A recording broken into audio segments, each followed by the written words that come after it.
അപ്പോൾ വേടനെ കാണാത്തതിന്റെ പേരിൽ ആളുകൾ രോഷാകുലരാവുകയും ഈ MC കൂപ്പർ എന്ന് പറയുന്ന ഒരു വ്യക്തി പാടിക്കൊണ്ടിരിക്കുമ്പോൾ അത് നിർത്തിപ്പോടാ മൈരി എന്നൊക്കെ പറഞ്ഞുകൊണ്ട് പല ആളുകളും സ്റ്റേജിന്റെ ഫ്രണ്ടിൽ നിന്ന് സംസാരിക്കുകയും ആ സമയത്ത് അദ്ദേഹം പറയുന്നത് MC കൂപ്പർ എന്ന് പറയുന്ന മനുഷ്യൻ പറയുന്നത്, എടാ ഞാൻ ഇവിടെ പാടും, വേടൻ വരാൻ സമയമെടുക്കും, അവർക്കും കുറച്ച് ടൈമുണ്ട്, അവർ വന്ന ഉടനെ പാടാൻ നിൽക്കുന്ന ആളുകളല്ല, അവർ വരാൻ കുറച്ച് സമയമെടുക്കും, അവർ വന്നിട്ട് പാടും, എന്തായാലും എന്നെ സഹിച്ചേ പറ്റൂ എന്നാണ് അയാൾ പറയുന്നത്.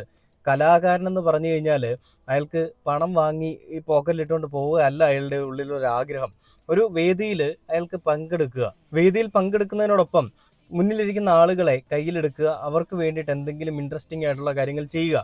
അതാണ് ഏതൊരു കലാകാരൻ്റെയും ലക്ഷ്യം എന്ന് പറയുന്നത്, ആഗ്രഹം എന്ന് പറയുന്നതും. ആ രീതിയിൽ തന്നെ അയാൾ അവിടെ ചെന്നിട്ട് പാട്ട് പാടുന്നു.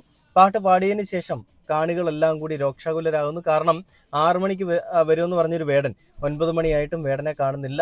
എല്ലാ ആളുകളും അക്ഷമരാകുന്നു. ക്ഷമയുടെ നെല്ലിപ്പലക കണ്ടിട്ട് അക്ഷമരായി നിന്നുകൊണ്ട് വേടൻ എവിടെ, വേടൻ